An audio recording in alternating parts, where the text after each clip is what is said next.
Hello everyone who is watching the channel. Today I will tell you the story of my soldier life.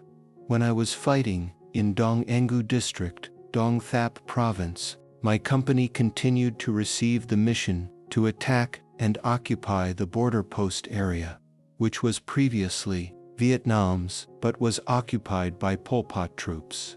From where my unit was stationed, going up about 3 kilometers, we would reach that border post. This battle was fought with regimental reconnaissance and battalion reconnaissance leading the way. At that border post, there was about a Pol Pot company. That was the situation, according to the company's announcement. At that time, my company had about 70 gunmen.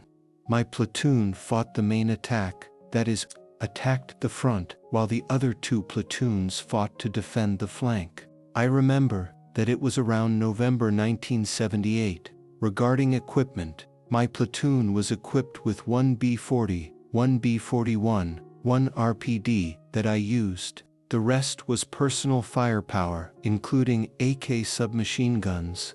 This battle was fought with the support of the battalion's 82mm mortar, and my company was equipped with a PRC-25 radio.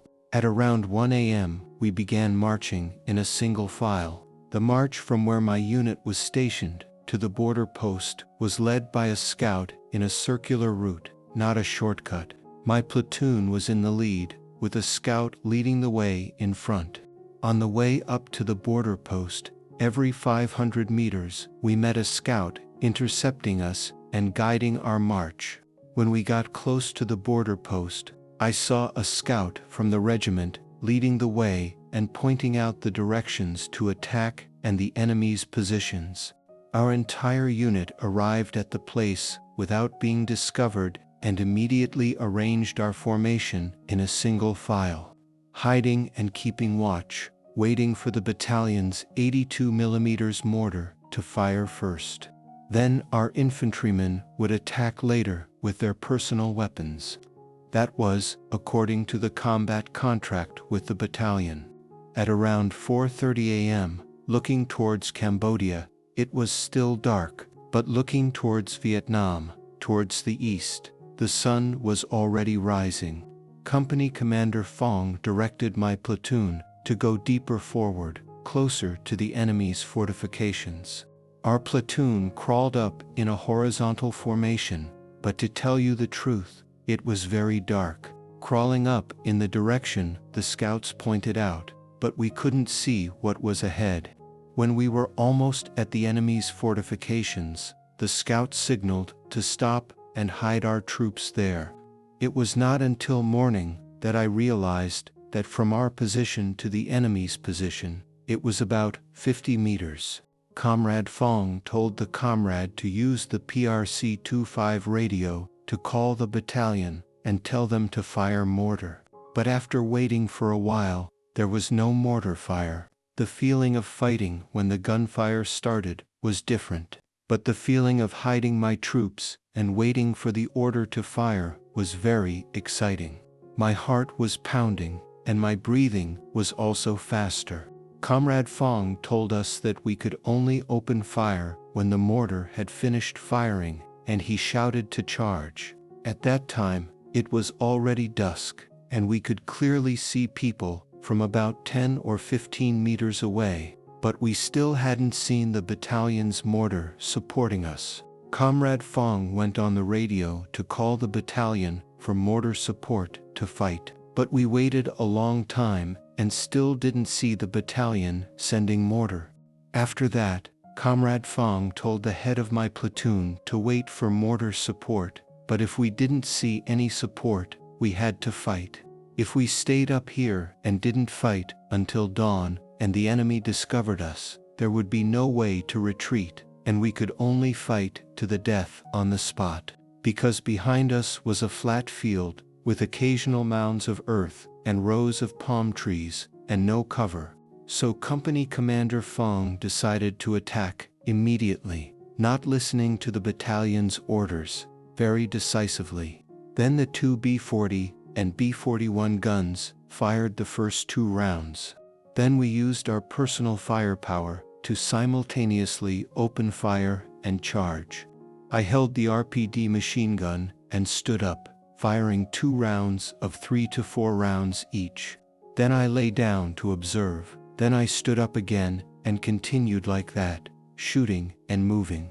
Looking to the right, I saw that Comrade Neen was not shooting. His gun was still on his back. Comrade Neen was in the same group as me that I often mentioned in previous episodes. Comrade Neen took out a grenade and threw it sometimes to the left, sometimes to the right. He carried a lot of grenades and threw them very accurately.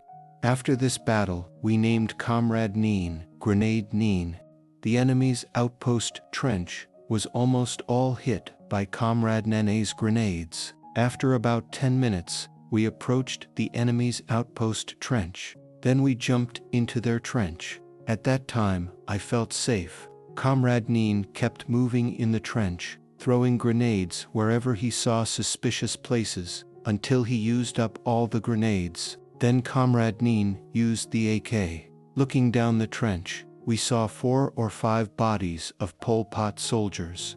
Comrade Nam and Comrade Neen continued to shoot until they were dead.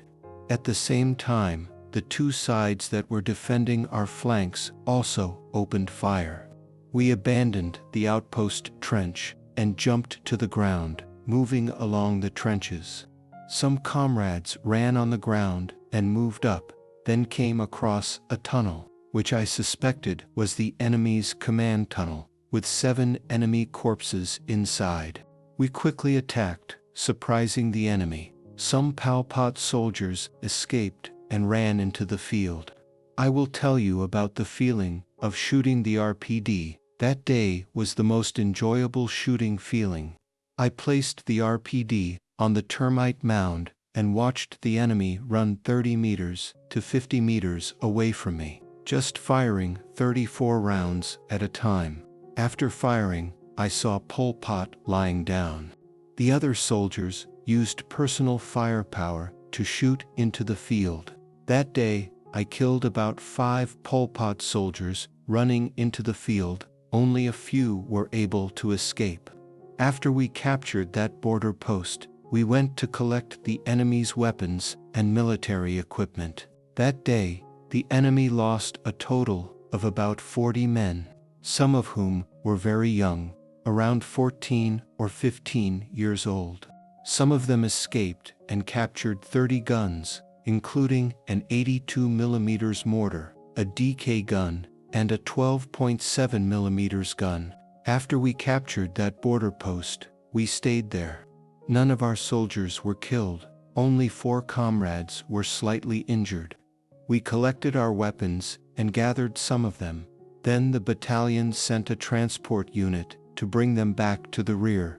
I still remember one detail: when we were herding the Pol Pot troops out in the field and then returning, Comrade Nam met a load of rice from the Pol Pot troops. It must have been the logistics unit of the Pol Pot troops who brought the rice at dawn. But when they saw us fighting, they threw the load of rice and ran away.